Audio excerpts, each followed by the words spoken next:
record this. Just so you know, I'm gonna run this another week.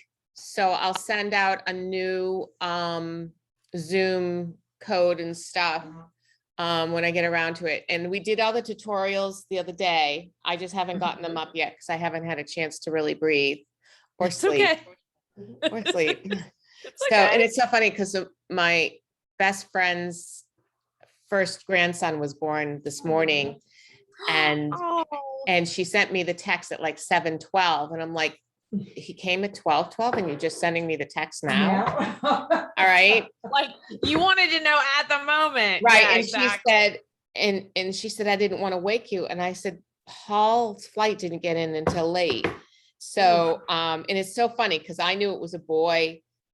Alyssa, who is the mommy, felt it was a boy, but Andrew so badly kept thinking it was a girl from the moment Oh, of wow. conception. He's like, it's a girl. It's a girl. I think he just wanted a girl, and it's a boy. So I'm waiting on a name, and I guess Okay. the sister-in-law fell asleep afterwards, and the name Anthony came out, and I said to Anna, it's not Anthony. And she goes, and she said, why? And I said, because there are too many in your family. Yeah.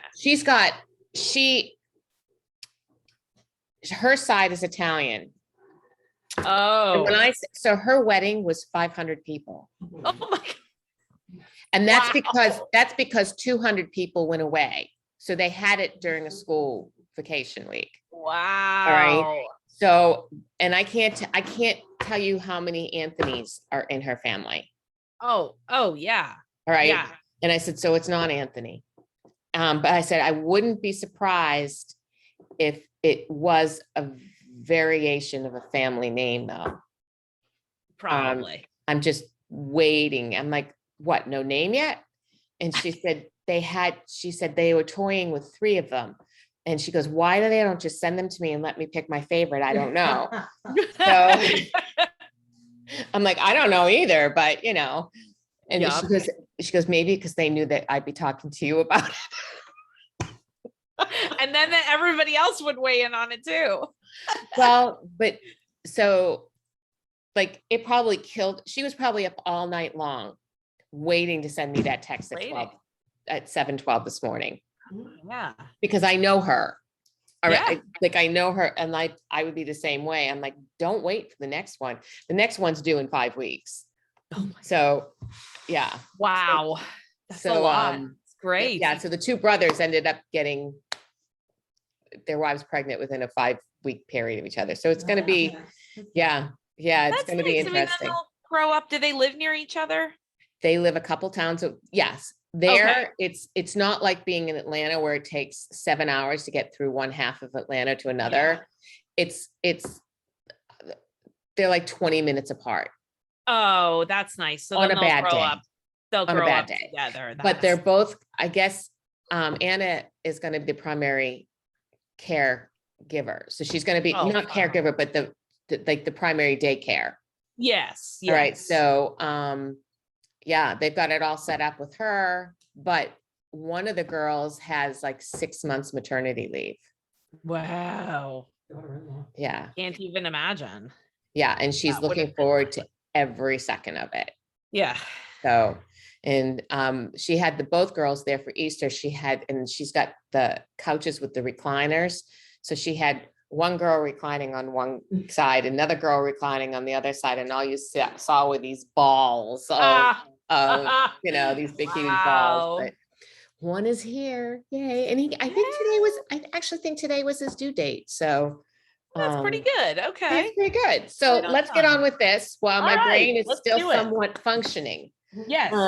Because otherwise it won't function. And we're going to start with, we did go over one more time, the Mosaic stitch.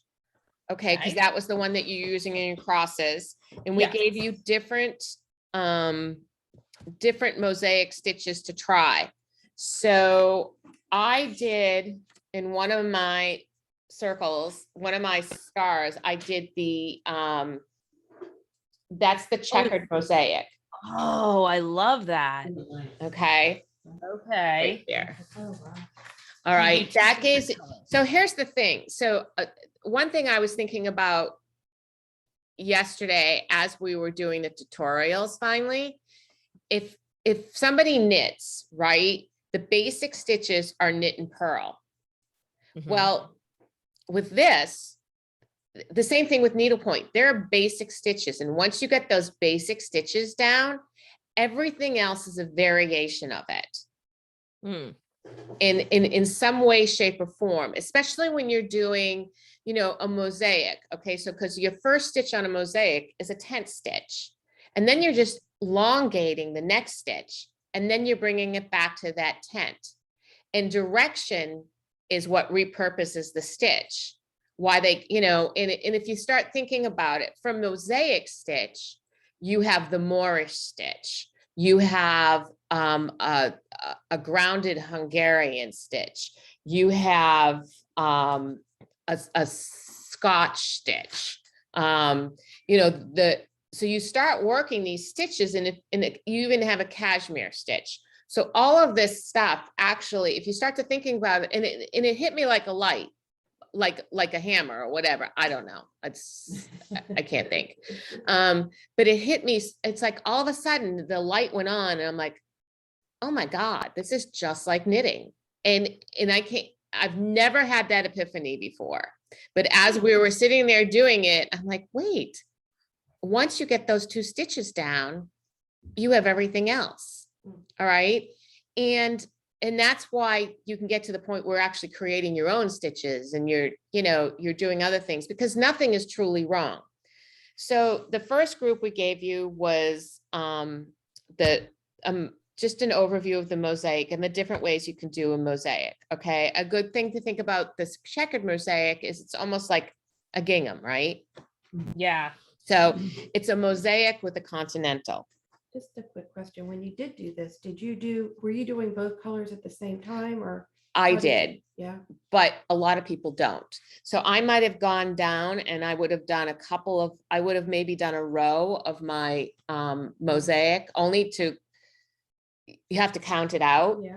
And then I went back and I did that. And then once I set up this pattern though, then I knew. So in the first row, it was very easy to do because I knew that that's how I was going to go. And once you get that first row laid down, everything else is gold. Okay. So that brings us to, and we did all of these yesterday. So we have Alicia's lace. And Alicia's lace, if you think about it, is a reverse continental, because you have one going in one direction, you have one going in another direction. The only thing you have to remember on something like Alicia's lace is the diamond part is open. So you do not want your stitches to show underneath. So what you're going to do is you're basically retracing your lines. So when you're doing Alicia's lace, and if you look here, all right, you're going to go over, and she took it over 3 stitches. All right. And then you can go down, then you can go back over if you want, or you can go down and then you're going to bring it back up. But how you're going to bring it back up is underneath. All right. So so basically on the back side, you're repeating that angle. So what do you do for the little piece that's inside? Well, that depends on what you want to do. If you go horizontal all the way. If you go vertical all the way. All right. So it basically, if you do, so what you would do on the Alicia's lace, and you'll see this in your tutorials, is you would go and make those little V's first, like several of them, and then come back and do the other on top of the other V's. So it does look like a diamond. But where you have a stitch your canvas is showing through? Mm-hmm. Do you have that on yours? I do not, but it is on this one. I've seen it as a background stitch before. It's a great background stitch. So, so when Andrea did hers, and you can see it right there. Oh yeah. Okay, Ooh, that's she really filled in pretty. hers. Now I've Okay. used it as a background stitch and I elongated the stitch, and I did not fill in the square. I did not fill in. All right, so Okay. what I did is I had a piece that had multiple colors in the background. And I used the 4 colors that were in the background and randomly chose my threads.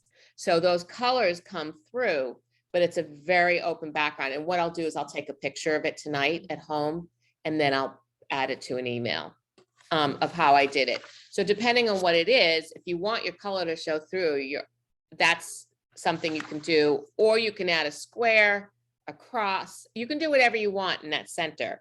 And remember, it depends on how big you want it as well. You said you would do that more for a background?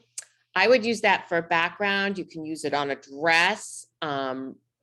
Ruffles would be really pretty, like a smocking type of thing. If you had a girl who had a dress on and maybe the bodice was had the ability to be smocked, that'd be really, really pretty.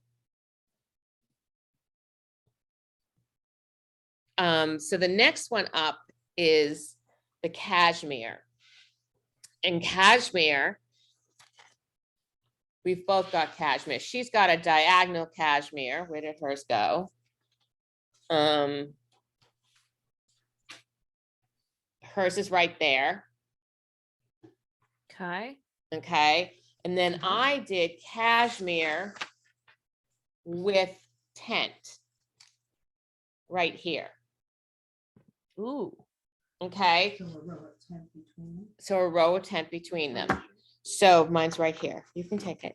So a cashmere is over 1, and then using the same row over 2, over 2, and over 1. And you just do that all the way down. This is one that you're going to work vertically if you're doing a straight cashmere. And then you start your next row. This is great for bricks and buildings, walls, paths, door panels, patios, chimneys.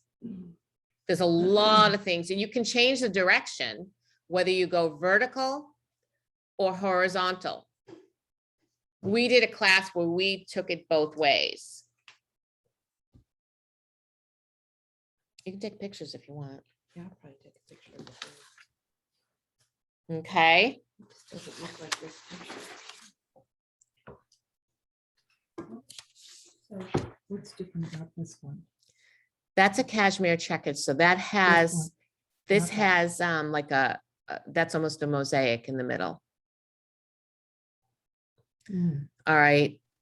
Or that, and that's a tent in the middle. yeah. So that this- one I see. Yeah, this I'm one not has a seeing that. mosaic in the middle. See how much smaller that one is? Yeah. All right. But this one has a tent, this one has a tent in the middle.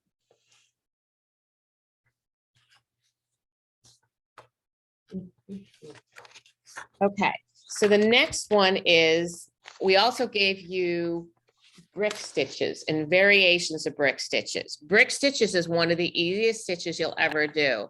It basically, think of a continental, but instead of going diagonal with your continental, you're gonna go over 1.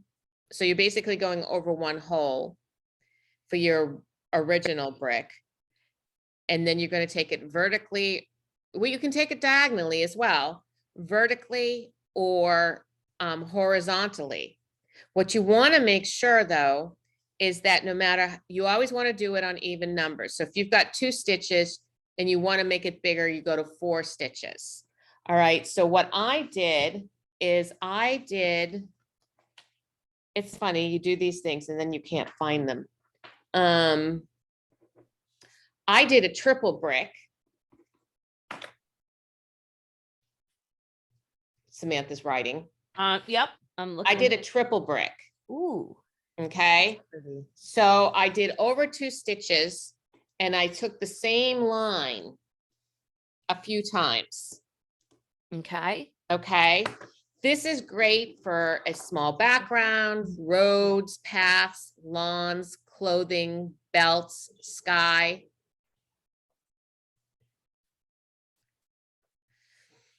flower petals. Because you can change the direction of it. What'd you say, line? If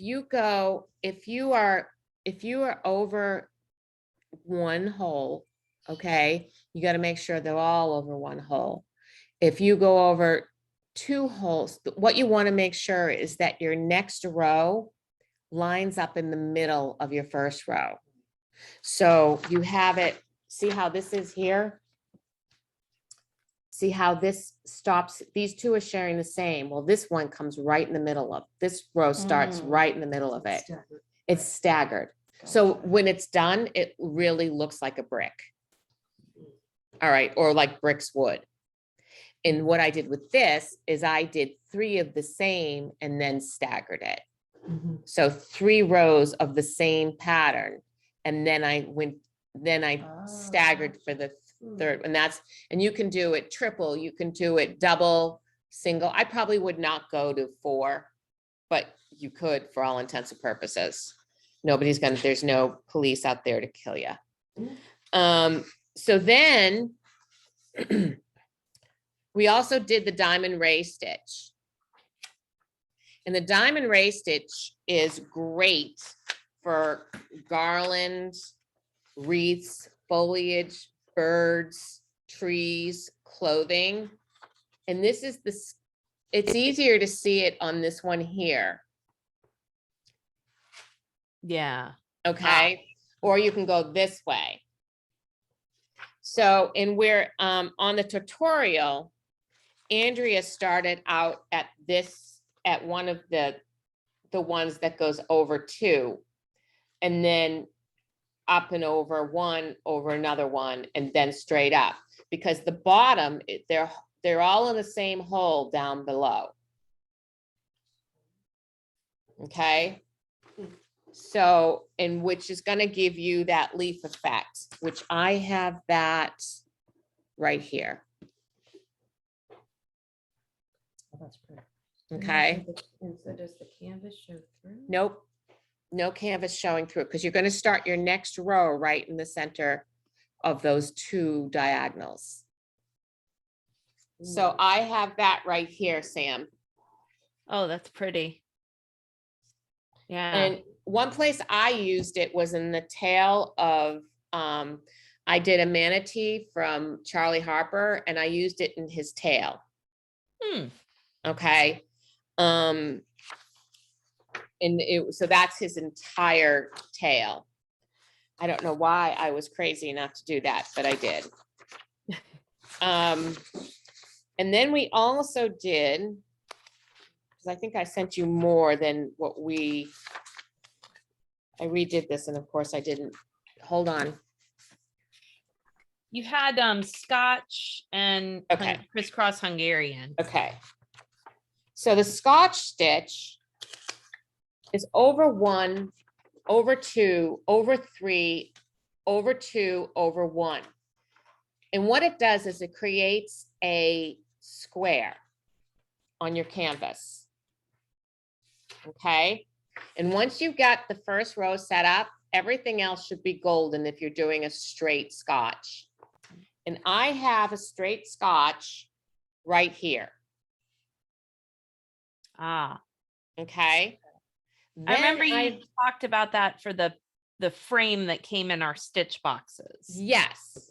Yeah, because And those then were I all the did- little squares. Yeah, I did a reverse Scotch right there Ooh. with a tent Okay, in between each. in between each column. Okay. Okay, you don't want to go in between rows. Right. And then Andrea, because Andrea is who Andrea is, she did a diagonal Scotch, which I'm looking for. She did a diagonal Scotch up in here. Ah, Mhm. that's pretty. Okay, so like everything else, this can go in multiple ways. All right, if you've never done it before, start with your straight Scotch. Mm-hmm. Okay, then play with the Scotch intent or play with the diagonal.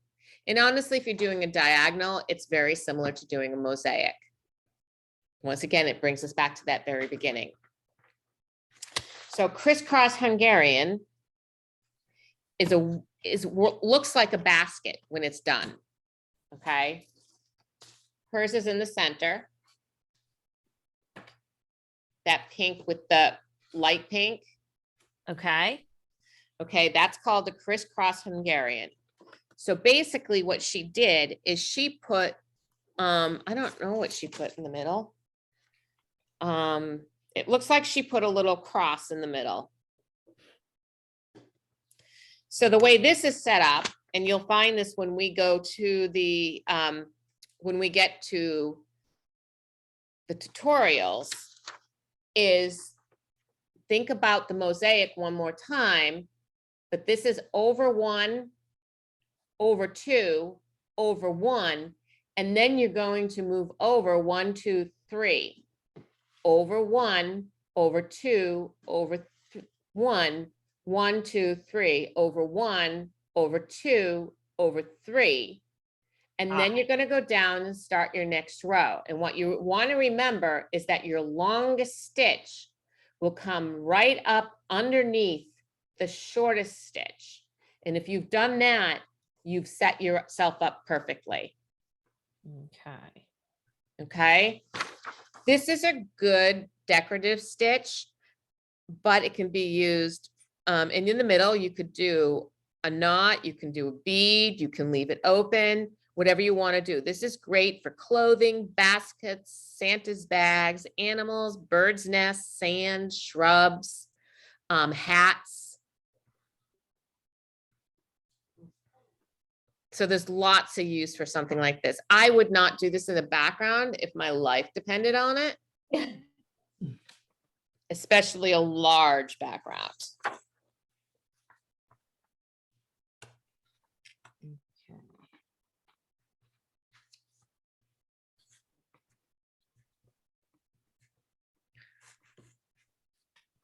Okay.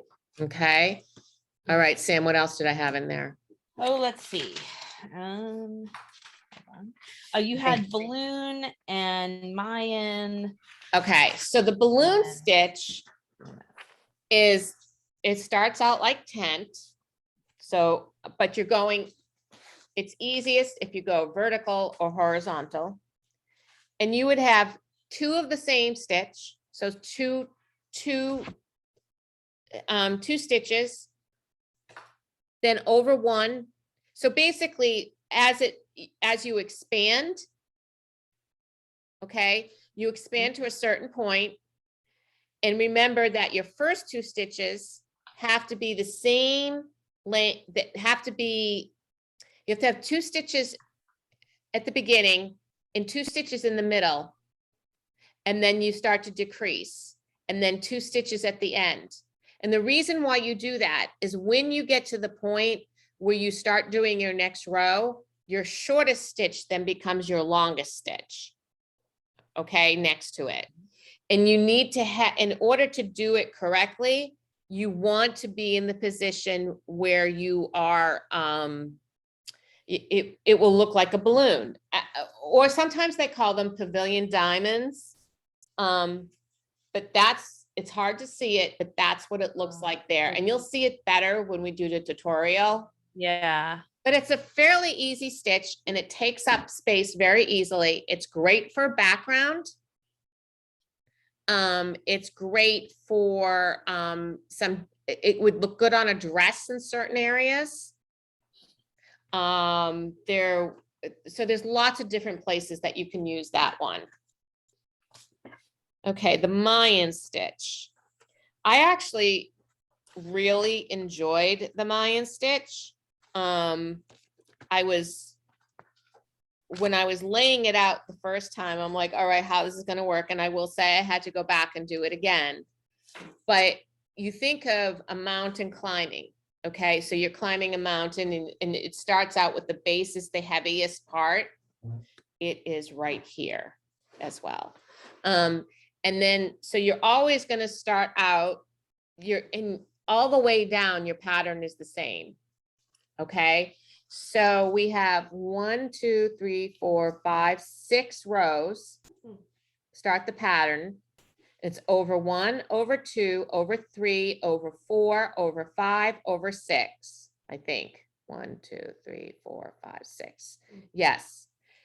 But as soon as you finish that, you're going back to over 1, then over 2, over 3, over 4, over 5. Here's the thing. Is you're always, the one thing to keep in note when you're doing this one is this line is always going to be the same.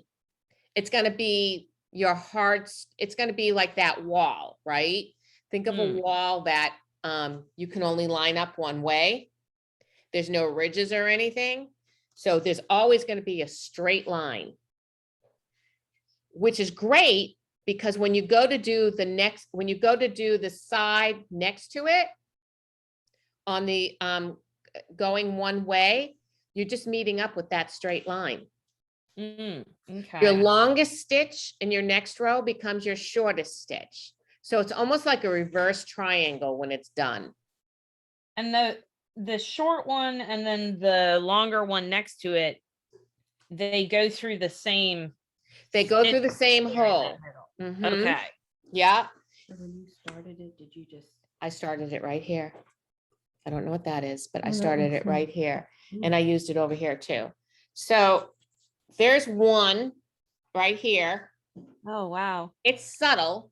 Mhm. And then I have a second Wavy. one because I just wanted to get this dang thing done. Oh, Right there. Oops, I'm gonna go Oh. that way.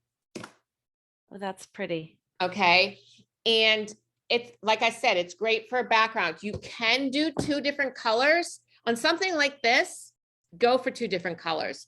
On a background, if you're gonna do different colors, I might do a shade of like off-white and then a shade of cream with it to give it, to make it subtle. But I would not go in your face, you know, change. That's not 2 colors, that's just. like That's a just background. one, that's just through. It's just And a- then for something like this, if you want to go 2 colors, you have a grand old time. Mhm. But once you set up the first 2 rows of this, it becomes a piece of cake and it fills up the space fairly quickly. Whereas some of the stitches are very time consuming. This one is just boom. And I mean, in and out. And literally when it's going to look like a bunch of triangles. Easy. Yeah. Okay, what else? You had the damask stitch and arrowhead were the last two. Okay, so the arrowhead, we'll do the arrowhead first because you know your Milanese, Mhm. okay, which looks like a Christmas tree on your first stitch. And instead of doing the Christmas, what you're doing is instead of having the Christmas tree go in the opposite direction, the bottom part of this stitch is tent. So this is what it looks like. Oh, yeah. Okay. And I did it in just one color, Yeah. but that's something else that could actually be 2 colors. Mhm. And maybe clothing would be good for that. Or even water would be interesting. I don't know, I've never used it except for any place but here. If I'm being honest, I haven't used it any place here. So that is the arrowhead, which is a derivative of the Milanese and probably easier than the Milanese because your Christmas trees are all going one way. And I call them Christmas trees because that's what the first stitch looked like to me. So the way Does. this looks, it looks like you're setting up like all the light color, then you go back with the 10th stitch. You can, or you can do it right then. I would probably set up a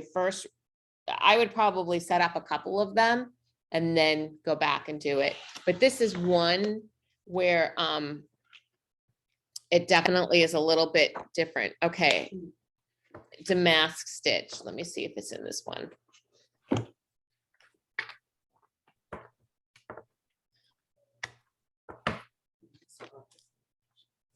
Okay, I knew it was in some book. I just don't ever.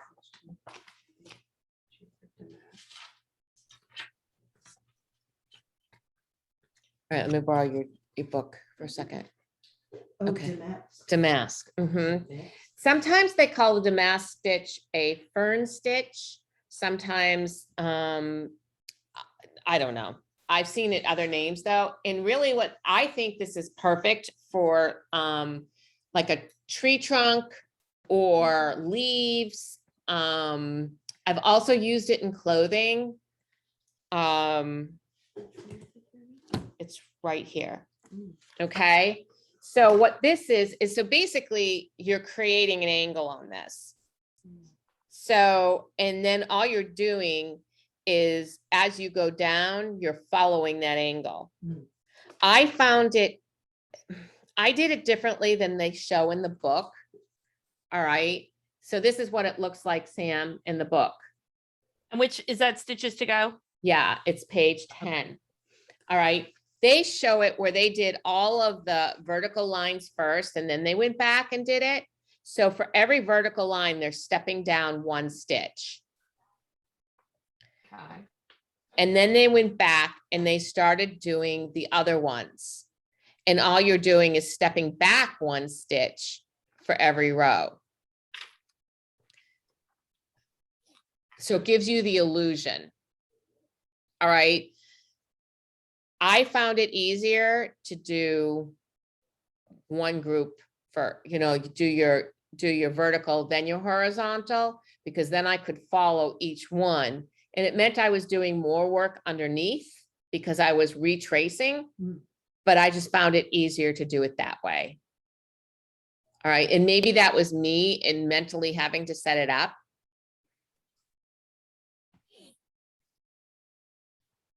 But that's also a fun stitch, and it really doesn't take that long once you've set it up. And remember, if you have a vertical row, the row directly next to it is going to be horizontal, and that's the way it's going to be the whole time. So when you go set up the third row, if you're on a horizontal, you're going to be on a vertical. So this is something totally different. That is something totally different. This is You are, right below. yeah, this is a diag. So you be right. This one. This one is the one we're doing. No, I know that. I'm Yeah. just saying it has the same name. It does. It does. It's, so you will find that. And they called it something different here. Oh. But on this one, they took it over. Hmm. So this one, Crossed it. they crossed it. Yeah. So depending on where you look. So we're doing damask number 2, I guess, which they probably should have called out. So you're doing that one. Mhm.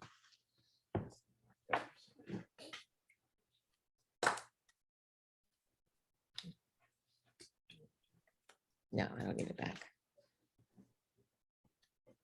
Any questions? Okay, so the video should be up in the next day. Not like you're going to get to them. Not this week. not Not this this week. week. But after that, And then next week we'll have our last class, okay. and we'll have several more stitches available. And then just go wild, have fun with it. Just enjoy the process, because it really, the one thing about this canvas and what it does is it allows you to get the continuity of the stitch. So as you continue doing it, your tension changes, because some of us are tight and some of us are really loose. And I think what it creates is a continuity as you're progressing and you're doing something new, because when you're doing something new, a lot of times you get anxious. And if you make a mistake, if it's not totally noticeable, continue on. Mhm. All right. So I was thinking last night, I know Lisa is planning on framing hers. I was thinking of making mine a pillow. The other thing you could do is put it into an acrylic tray, Yeah. or you can make it the front piece of a tote bag. Hmm. All right. This is what my mind thinks of at 2:30 in the morning. I don't sleep. So, so that being said, there's a lot of different things. The world is your oyster. So, and it's so funny because I have as we're going through this, and when you come in July, I'll bring it in. There is this canvas called Dancing Marim. My mom did that one. Okay. So I know that canvas. It's beautiful. And what I did with mine, because I fell in love, I saw it online, I saw it completed, and I did it. And when it was so funny, because when the canvas came to me, I hated it. Okay. And I'm looking at it like, oh crap, what did I do? But because of that's a perfect example of being able to take a canvas and play, because to me, it was all about because there's so many different colors on there. Let the fabric do the work. I didn't need to worry about the movement because the design was moving on its own. And so I just played with stitches. Oh, wow. All I right. love to see that. And so because of what it was, and that was one that when I started getting into it, I was heartbroken when I was finished because I was getting into the story behind it. Mhm. And as I was unfolding more of the story and I was getting more information, the more intrigued and involved I became. And once it was done, I just sat there and go, oh, it's like when I was in school plays, the last night was bittersweet. You're happy it's over, but at the same time, it's like, well, now what do I do? Right. All right. And that's how I felt. So even though when the canvas came to me and I literally hated it, I was like, I can't believe I picked up this canvas. I won't say it's my most beloved piece. What for me was most beloved is the story behind it. So they say that every canvas has a story. Well, this one was definitely one of growth in not just of learning stitches, but also learning a heritage that even though my father was Jewish, we weren't brought up in a Jewish household. So it was one of that type of growth. And I was so intrigued. And since then I've sold the canvas several times over, but I was thinking of you last night. I'm like, oh my God, if she hasn't done that canvas, she needs to do that canvas. No, my mom's done it. It's really extraordinary. And my dad is going to get some better pictures, but mom needle pointed a kippah for Asher and his tallest bag, his prayer shawl bag. Mm-hmm. Wow. And I will be posting those because I want y'all to see them. I can't wait. I mean, I aspire to do that kind of work someday, but my goodness, it's just gorgeous. So you got to remember, you're still very young at this game. Oh yeah. No, I know. And it's like one step at a time and you're getting there. I mean, the piece that you did for Ash is beautiful and you're getting there and you're much better than you think you are. So just continue on. It's just fun. Will I see you tomorrow? Or are you too busy? Yes. I'll be on for a little bit before we go to the dress rehearsal. Okay. So all right. I will be there tomorrow. All right. Have a great night. Okay. Great day. Enjoy your day. And I will talk to you later. Okay. Bye, everyone. Bye.